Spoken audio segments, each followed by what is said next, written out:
এই ওখানে নামিয়ে দিয়ে চ্যাংলা করে নিয়ে আসতে হবে নালে।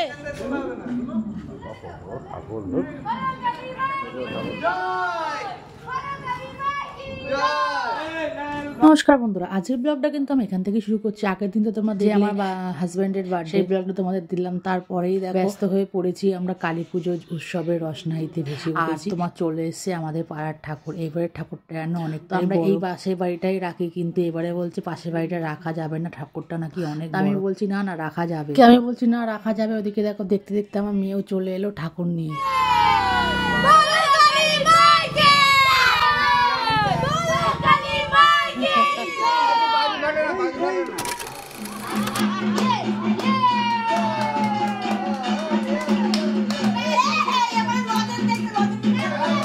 আর এই আনন্দে মেতে উঠেছে কিন্তু বাচ্চা থেকে বুড়ো সবাই।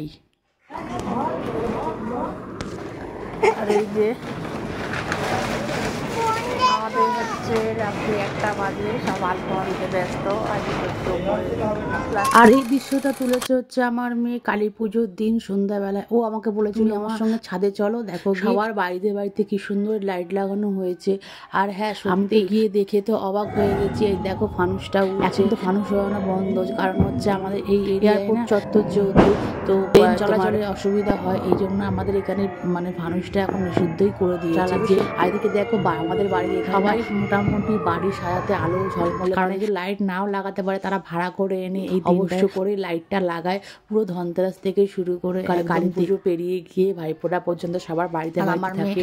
আমাকে সেই জন্যই ডেকে নিয়ে গেছে, মা ছাদে চলো, গিয়ে দেখো সবার বাড়িগুলো। আর আমাদের ওখানে সুন্দর সুন্দর লাইট গুলো লেগেছে না, এত সুন্দর লাগছে। আমি না কাজের তাড়নায় তার ছাদে ওটাই হয়। আর এদিকে হচ্ছে পাড়ায় পুজো, তোমরা তো বুঝতেই পারছো আমার উপরই সব দায়িত্ব, তার রান্না বান্না বিশেষ করে, যেহেতু অনেক লোক আসবে তাদের জন্য আবার আমি আবার তড়িঘড়ি করে নিচে চলে গেলাম। আর শুধুমাত্র আমি রান্নায় না, কয়েকজন আছে যে আমাদের বন্ধু বান্ধব বা আমরা সবাই মিলিয়ে মিশে কাজগুলো করে নিই। কেউ করে ঠাকুরের যোগান উপোস থাকে, আবার কেউ বা ঠাকুরের ভুগে দেওয়া থাকে। সবাই মিলে কাজটা মিলিয়ে মিশিয়ে করলে কি হয়, কাজটা হালকা হয়।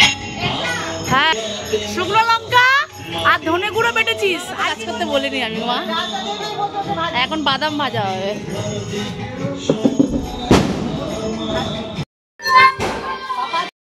চলো, খিচুড়ি হচ্ছে, এক গামলা ভরে দেবো।